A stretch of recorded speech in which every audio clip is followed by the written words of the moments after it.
Please, let's just start this all over. I was in major 3, 2, 1, boop. Okay. Hi there, everybody. I'm Damon Bell. In this interview, I'd like to talk about some ROTC stuff and just some other random stuff from school that I remember. I was in Major Harris's office one day, and we were talking about, whatever we were talking about. I think it was my senior year, and she mentioned something about Sergeant Newsom, and I just happened to look out the door, and he was walking down the hallway, and I said, well, speak of the devil, and there he appears. And he kind of, laughed and smiled, whatever, came in the office and said something to Major Harris, and went in his office and said, when you get done in here, I need to talk to Damon. So we finished our conversation. I went to the sergeant's office, and he closed the door, and he reamed my ass. I mean, like never before.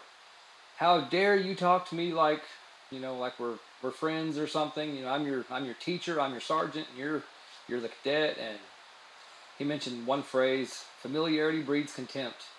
And truer words were never spoken. He was absolutely right. I was out of line, and that that same wisdom applies to parenting. It applies to being a boss at a job. It applies to the military. It applies to pretty much everywhere. So, a respectful distance between you and your superiors, or vice versa. I definitely did a lot of push-ups for Sergeant Newsom, but I have to admit I earned every single one of them. I definitely deserved all of them. But helped with the arm strength. It was we used to play hangman my sophomore year in ROTC. The colonel would ask us. He taught the first year cadets, and he would ask us Air Force and aviation trivia, and I always knew the answer. I've been in love with airplanes and stuff ever since Memphis Belle came out in 87, 89, whatever it was. And so I would always know the answer. And after the first couple of weeks, he'd ask a question. What's the name of the airplane that dropped the atomic bomb on Hiroshima? Damon, I know you know. Put your hand down. Every single question. I mean, it was kind of sucked for me, but hey, that's life. We at some point, I think it was that sophomore year, the ROTC building was still just in the it was just in the portable building. There wasn't that many cadets yet, and some of us, a small group of us, had discovered a can of pepper spray somewhere, and back then hardly anybody had ever even seen that before, let alone carried it. So we decided we were going to go spray a little bit in the bathroom, put on the toilet handle, and that way whoever touched it next would burn their fingers and their eyes and everything, and it was such a bad plan. We sprayed it, and within seconds, I mean, they had to evacuate the whole building. I mean, we just one little spritz, and it was over. It was, God, it was horrible. Being that I was in Civil Air Patrol, which I mentioned earlier, it gave me kind of a leg up in ROTC. I started off as a staff sergeant with 4 stripes when everybody else started off with no stripes or 1 stripe. And they gave me a little bit extra responsibility and that kind of stuff. And it was cool. I think Colonel assigned me to write down all the Jodies I know. That's like the songs you sing when you're marching. And yeah, the only one I remember to this day is G.I. Joe. G.I. Joe is turning green, somebody peed in his canteen. G.I. Joe is turning black, somebody crapped in his backpack. G.I. Joe is turning blue, somebody pooped in his left shoe. It's just to help keep you, in time and on the right foot when you're marching. And it didn't seem to help much, but it was always fun. I was on a couple different drill teams. The first one, the one that I enjoyed the most was the armed drill team. We had these real, actual M1 Garands, but they'd been demilitarized, so they didn't shoot, plus the barrels had been filled with lead. So they were heavy as hell. And they were a heavy gun to begin with, and they were super heavy with this lead in them. But we would, twirl the rifles, and we would chunk them at each other, the shoulder arms and present arms and all that crap. And we knocked out Tim Malone once with those things. I mean, just straight up knocked him out, hit him right in the face. And so when it came time to actually perform at during the halftime or pre-game show at Lakeview, whatever it was, they made us use practice rifles because they didn't want us killing anybody. I guess the fact that it was raining, might have had something to do with that. But we were willing to do it. He was willing to stand in the middle of this box of death, the 5-man box of death, I think it was called. But they wouldn't let us do it, so that sucked. We spent a lot of time working on that. A different drill team I was on was unarmed, and it was more just like a competition kind of a thing. We would go to ASU and have a big statewide competition every summer, and a big part of it was trivia. You had to know who all the Joint Chiefs of Staff were and all this kind of stuff. And the only thing I remember from that is General John J. Shalikashvili. I have no idea who he is. Probably one of the chairmans, and that's all I remember about that. I remember we had to friggin' memorize his name and all this other crap for weeks, and that's all I can remember of that. So whoever you are, General Shalikashvili, good on you for having such a weird and memorable name. My senior year, we also took a trip to A&M, Texas A&M, do a thing called Spend the Night with the Corps. That's where ROTC kids or whoever goes down there and you spend a night or two at A&M with some of the people who are in ROTC down there. I think my friend Lori Brock invited us. She was our host or something maybe, and it was cool, but it was horrible. The freshmen and sophomores, they get like no rights. You have to eat your food within 5 minutes anytime you eat. You got to run everywhere you go. It's like the friggin' Air Force Academy. You get nothing on your walls. You get like one poster when you're a sophomore, I think. Nothing when you're a freshman. By the time you're a junior or senior, you could have bunk beds and all kind of decorations and stuff. So I mean, that wasn't really my thing. One of the upperclassmen had a spent casing from a A-10 Warthog. I mean, this shell was damn near a foot tall, spent, and it didn't even have the bullet in it, which those usually used depleted uranium rounds. So hell, that thing could have been radioactive for all I know. But it was really cool. Kind of a sad story for me anyway. But my junior year, I had put in to be Corps Commander for my senior year, and they do one Corps Commander for the first semester, one for the second, and I thought I was a shoe-in. The people that were running, I thought had no chance, and so when it came time to announce it, they announced all the other officers, applaud and everything. But it came time to, and next year's Corps Commander is, and I literally started to stand up out of my chair, and they announced somebody's name who was not mine. I mean, the room was silent. Everybody knew that, or everybody assumed, I guess, that I was going to be it. And it was quite devastating at the time. I ended up being really, really butthurt about it. I ended up being third in command, which is still a hell of a responsibility, but it devastated me. I was really butthurt, and I kind of didn't handle it well, and I did not really fulfill my duties as I should have as a operations commander or something. It was whatever it was, but I learned my lesson. Obviously they were right to not put me in command because I can't handle disappointment very well, apparently. We being the top three people, we had the option.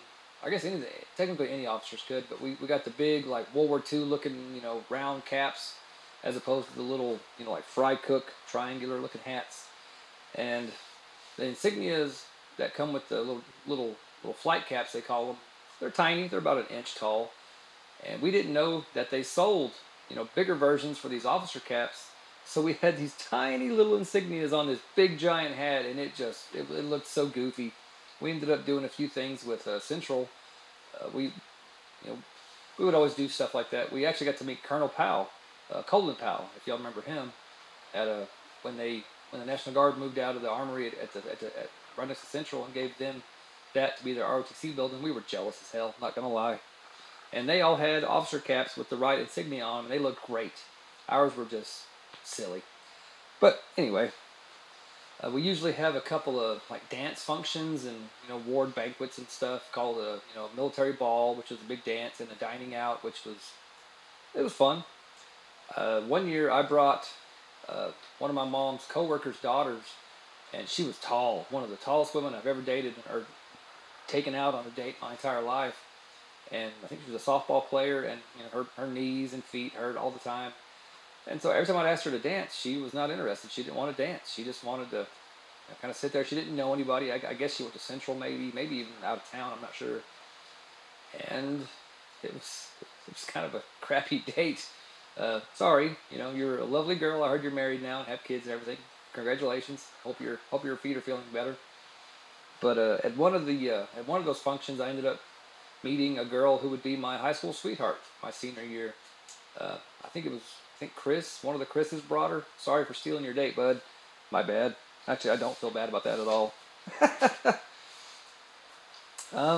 That's really all my good ROTC stories that are popping up at the moment. So let me move on to just some random stories about school in general. Speaking of my my high school sweetheart, when it came time for prom, her and my good friend Samantha wanted to go in a horse-drawn carriage. Me and Sam's date wanted to take a limo, but we were overruled. Hey, it's prom. We'll do whatever y'all want. And so we got in this horse-drawn carriage, and it was a friggin' hurricane. I mean, it poured rain. It was, we were drowned rats by the time we showed up at the Cactus. So most of the night I spent basically just in my white undershirt and pants, because I mean I couldn't wear my vest or coat. They were just soaked. Had them just sitting on the chair dripping.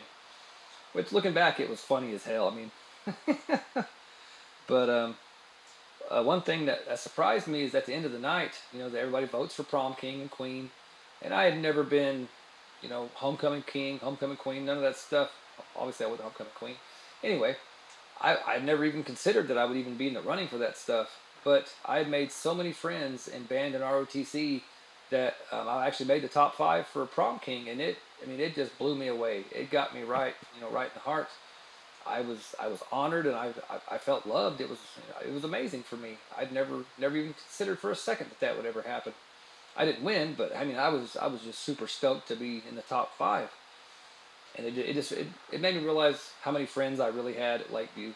I actually was kind of a popular kid, even though I never thought I was. Never considered myself that way. I was just a dork. There's no denying that. I was square, just a little. But it was a good night overall. Really good night. I'm sure most of y'all remember the school burned down at the end of my junior year. And that had its pros and cons.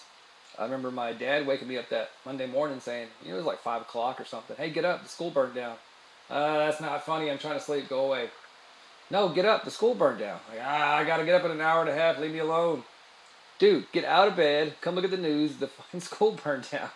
So I'd crawl out of bed and stumble to the living room, and sure enough, the school had burned down. It was, I remember the Friday before it happened that the lights were flickering all over the school. Something was up. I don't think there was any malfeasance involved, but I'm pretty sure. Anyway, I think somebody should have seen it coming. There was a couple of kids there that went to school, and they literally lived across the street from Lakeview. And their dad called that Sunday night, called 911 2 or 3 times, I think at least, and reported that there's something going on at Lakeview. He saw lights, he saw smoke, he saw something, and he knew something wasn't right. And the cops or fire department would drive by and kind of glance around with their flashlights, didn't see anything.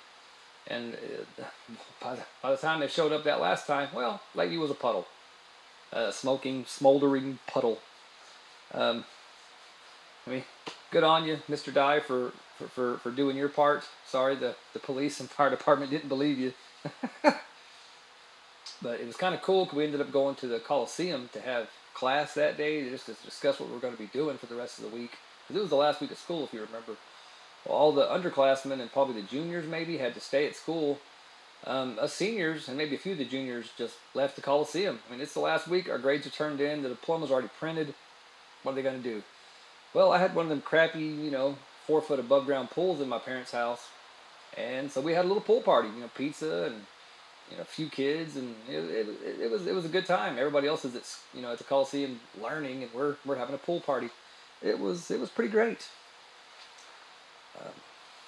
If you remember that crappy yellow Buick I had, it was one of those cars when everybody in our family turned 16. We got to use that car for a year or two till we got our own. And when my brother was at Lakeview, it got voted ugliest car. And when I was there and drove it, I didn't win that, in the yearbook. And I was actually kind of jealous of the guy that did, because his car wasn't nearly as crappy as mine. But, whatever.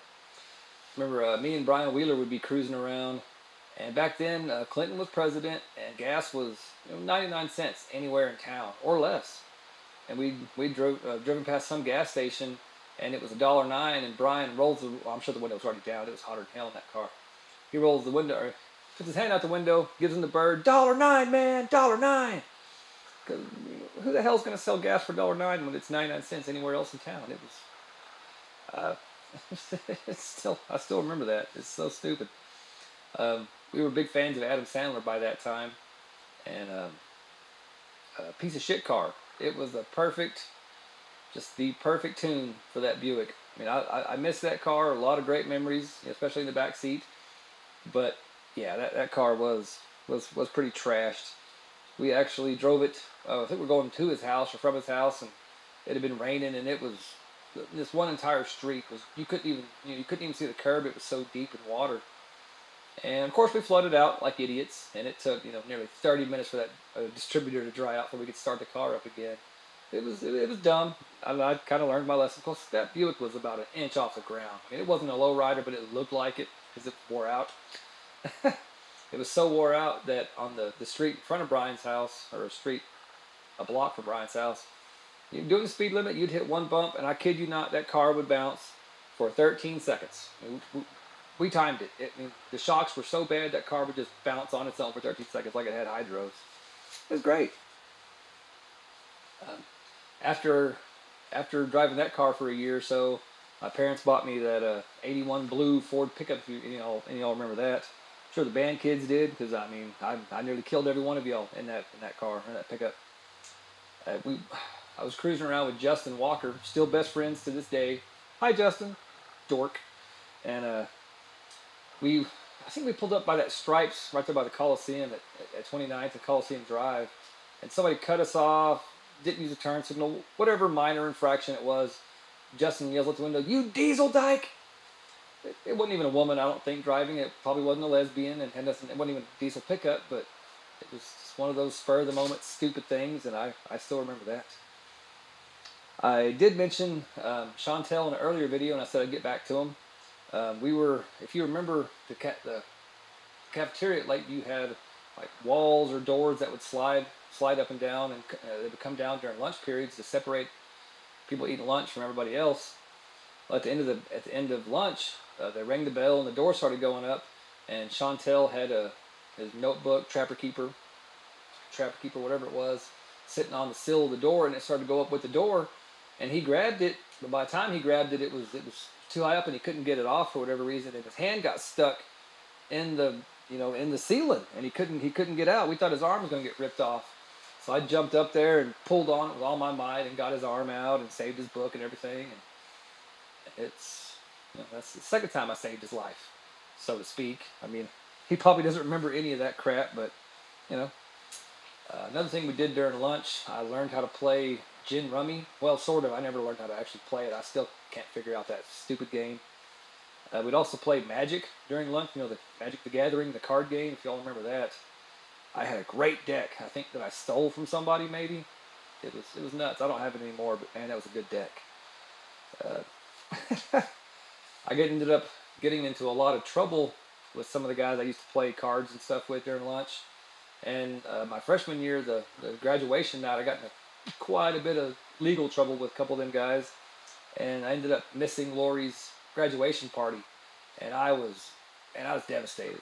I was lucky to not be in jail, but I was devastated I was going to miss this party because she was getting ready to move and go to A&M.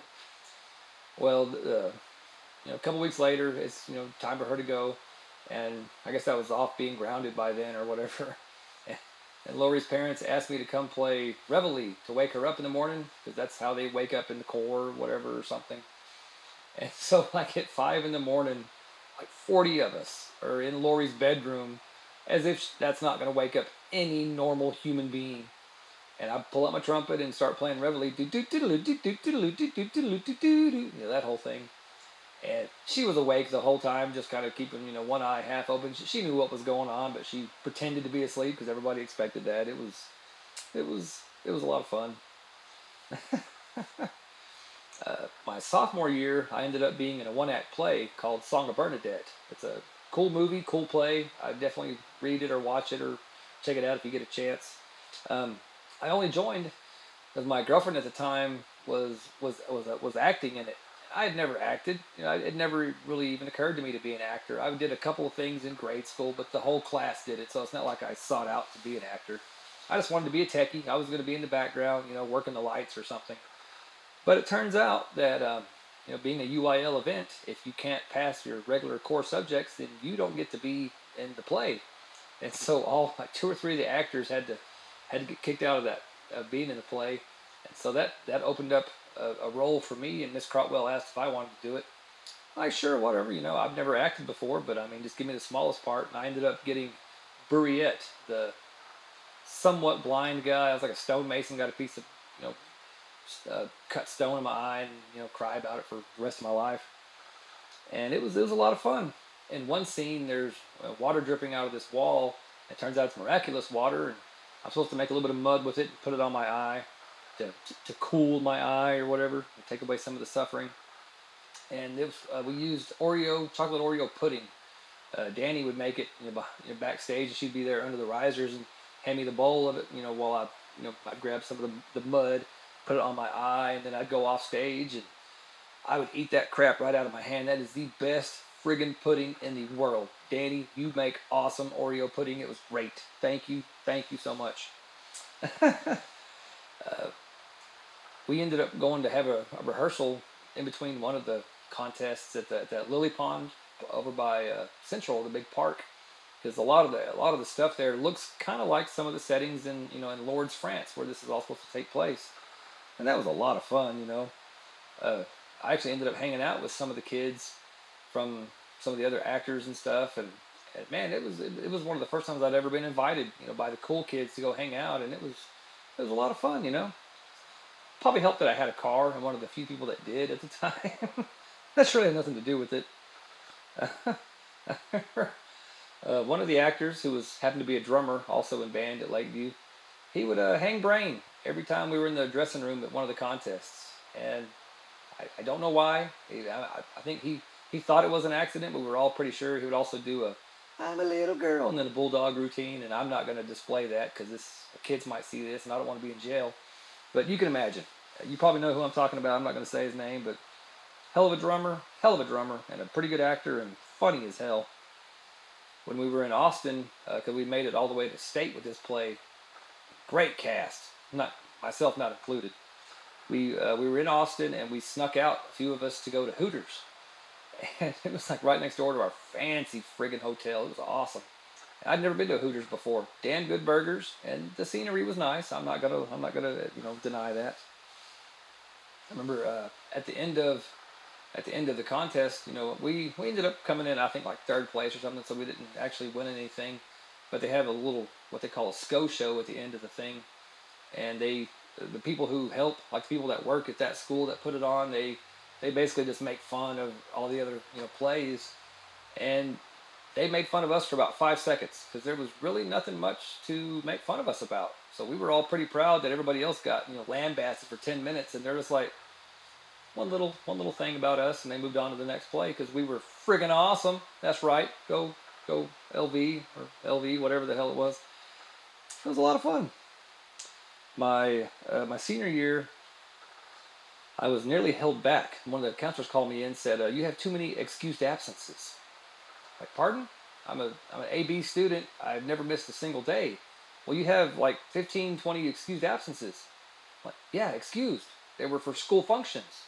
A band, ROTC, work program, whatever else I was up to. Well, I'm not sure you're going to be allowed to graduate. Like, I'm a AB student. What are you talking about? It was so dumb, and they ended up not doing that. But as a matter of fact, I actually ended up graduating with, I think, damn near 40 credits and 5 letters on my letter jacket, which I still have in the closet right there, believe it or not. It's completely stiff as a board, but I still got it. Yeah, that's right. I got my class ring sitting right over there on the counter, and yeah, well, one of them, that's a long story. I ended up getting 2, but that's beside the point. I was also introduced to World of Warcraft, but it was like the old school Command and Conquer kind by a friend during Lakeview, and turned on to Dungeons and Dragons. That was a lot of fun. I still play Dungeons and Dragons to this day, thanks to Ken I mentioned in an earlier video. It's a lot of fun. I also got drunk and got high for the first time my senior year, and I hated it. I absolutely hated it, which is funny considering now that I'm fairly big pothead, but hey, it happens, you know. I'm actually taking a break at the moment anyway, but that's beside the point. Well, to wrap this up, thank you again for watching, everybody. I really appreciate everybody who's watching this. Feel free to share it with your friends if they want to remember any of this stuff I'm trying to remember. I want to give a big shout out to all the ladies that I dated at Lakeview. You are all very special to me. I still hold a place in my heart for each and every one of you, and you taught me things I'll never forget. Anyway, yeah, if any of y'all are interested in recording your memories, hit me up. I'd be happy to set something up with you and get your memories recorded for your grandkids' sake or whatever. Also, big shout out to Mike Moran for turning me on to Pink Floyd and Led Zeppelin. Just classic rock in general. If it wasn't for him, I'd still be listening to nothing but Garth Brooks. Nothing wrong with Garth. I love Garth and George, but they ain't no Pink Floyd and Led Zeppelin. So, again, thank you for watching. Y'all stay safe out there. Appreciate everything y'all have ever done for me. Y'all are all awesome people. Go Lakeview. Go Big Blue, baby. Y'all stay safe.